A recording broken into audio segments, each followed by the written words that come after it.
صلوا عليه وآله. بسم اللہ الرحمن الرحیم. صحیح البخاری حدیث نمبر 651. حضرت ابو موسیٰ اشعری رضی اللہ عنہ سے روایت ہے، انہوں نے کہا نبی صلی اللہ علیہ وسلم نے فرمایا، نماز کے متعلق سب لوگوں سے زیادہ ثواب ان حضرات کو ملتا ہے جن کی مسافت مسجد سے دور ہے، پھر ان سے زیادہ انہیں جن کی ان سے دور ہے، اور جو شخص امام کے ہمراہ نماز پڑھنے کا انتظار کرتا ہے بات بار ثواب کے اس شخص سے بڑھ کر ہے جو نماز پڑھ کر سو جاتا ہے. صحیح البخاری حدیث نمبر 652.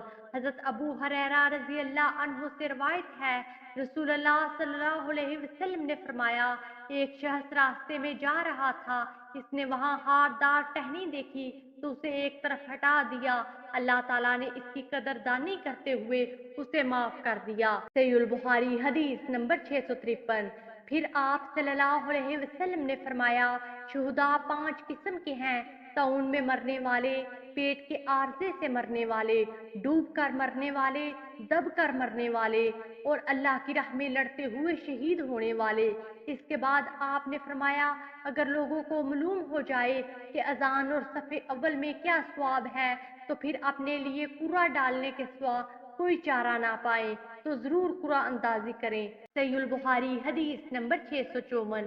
آپ نے فرمایا، اگر لوگوں کو علم ہو کہ نماز ظہر کے لیے جلدی آنے میں کتنا ثواب ہے تو ضرور ایک دوسرے سے آگے بڑھے، اور اگر جان لیں کہ عشاء اور فجر کی نماز باجماعت ادا کرنے میں کیا ثواب ہے تو ان دونوں کی جماعت میں ضرور آئیں، اگرچہ انہیں سرینوں کے بل چل کر آنا پڑے. صحیح البخاری حدیث نمبر 655.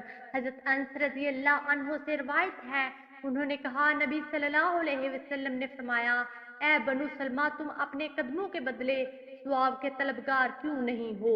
ویڈیو کو لائک کیجیے، زیادہ سے زیادہ شیئر کریں اور ہمارے حدیث فوڈ چینل کو سبسکرائب کریں. جزاکم اللہ خیرہ. اگلی ویڈیو تک کے لیے اجازت دیجیے. اللہ نگہبان.